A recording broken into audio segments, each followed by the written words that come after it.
Así llegó Pedro, y el centurión lo aguantó.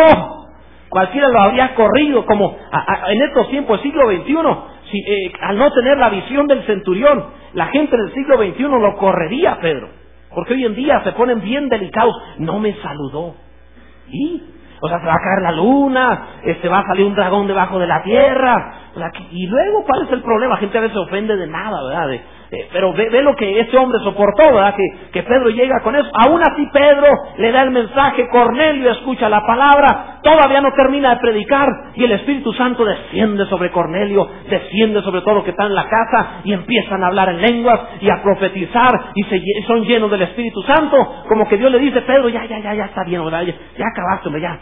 Y toca la vida de ellos, los bautizan, y comienzan los primeros cristianos entre los gentiles, las primicias.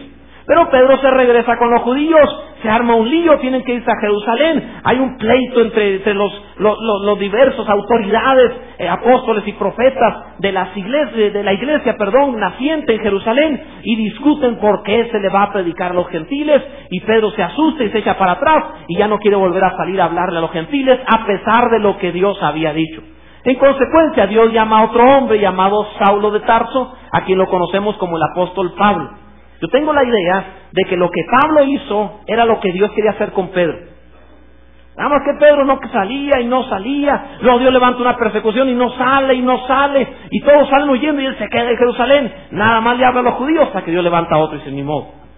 Dios quiere usarte a ti, y hará el intento para que tú te levantes, hará el intento para que tú le creas, hará el intento para que tú salgas de tus limitaciones. Pero si sigue descuidándote, Dios buscará a otro que sí quiera. Dios hizo un lado a Saúl, levantó a David, y Dios dijo con David, porque él hará todo lo que yo quiero, bendito sea Dios. David no era más justo que Saúl. Saúl no cometió adulterio, no fue un asesino del esposo de la mujer al que le quitó. David sí. En cuanto a moralidad, David cometió pecados más graves, pero David era confiable en el sentido que Dios le encargaba algo y lo hacía. A Saúl le encargaba algo y decía, no, pero ¿qué va a pensar la gente? Entonces no era confiable. En este sentido, Pedro estaba muy preocupado en lo que los judíos pensaban, así que no fue un instrumento útil. Dios lo tuvo que hacer un ladito. Años después se lanzó a predicar a los gentiles también, pero no tiene, ya qué sentido tiene. Ya el camino estaba hecho por Saulo, así cualquiera, ¿verdad? Y entonces tuvo que Dios levantar a Saulo de Tarso como el apóstol Pablo. Ahora bien, te hablo de esto porque es un preámbulo para comprender por qué razón en el libro de los Hechos hay mucha relación entre los centuriones y Pablo. En ellos vamos a encontrar una figura para la autoridad del reino de Dios, para una vida encima de las circunstancias. También vamos a hacer una figura, o vamos a estar comparando las experiencias de Pablo y los centuriones con las experiencias de Jesús y los centuriones. ¿Están listos a esto? Muy bien, trata de abrir tu mente. Dios te dé hoy sabiduría y revelación para conocer a Dios por su palabra. Lo primero que conviene que veamos es que los centuriones tuvieron experiencias con Jesús antes de la cruz, durante la cruz y después de la cruz. Y cada una de ellas marca una etapa de nuestra propia vida para librarnos de las limitaciones de esta vida. Ponme atención, por favor. La primera experiencia de Jesús se encuentra, por mencionarte un pasaje, ahí en Mateo capítulo 8.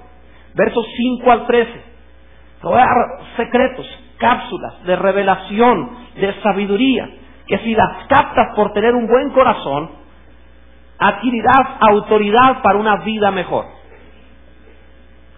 Mateo capítulo 8. Dice la palabra, verso 5.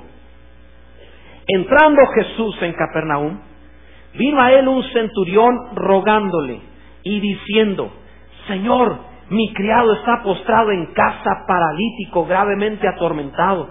Y Jesús le dijo, yo iré y le sanaré. Respondió el centurión y dijo, Señor, no soy digno que entres bajo mi techo. Solamente di la palabra y mi criado sanará. Porque también yo soy hombre bajo autoridad y tengo bajo mis órdenes soldados. Y digo a este, ve y va. Y al otro, ven y viene. Y a mi siervo hace esto y lo hace. Al oírlo Jesús se maravilló. ¿Qué hizo Jesús? Se maravilló. Y dijo a los que le seguían, de cierto os digo que ni aun en Israel he hallado tanta fe. Y os digo que vendrán muchos del oriente y del occidente, y se sentarán con Abraham, Isaac y Jacob en el reino de los cielos, mas los hijos del reino serán echados a las tinieblas de afuera. Allí será el lloro y el crujir de dientes. Entonces Jesús dijo al centurión, ¿qué le dijo? Léelo en voz alta. Como creíste te sea hecho. Y su criado fue sanado en aquella misma hora. Bendito sea el nombre de Dios. Primero vamos a conocer la condición del siervo para darnos cuenta que se parece mucho a las limitaciones de esta vida. Primero, dice que estaba el siervo del centurión, se encontraba postrado en la casa. Se encontraba postrado en casa. Pon atención, no te me distraigas. Postrado en casa. ¿Qué significa esto?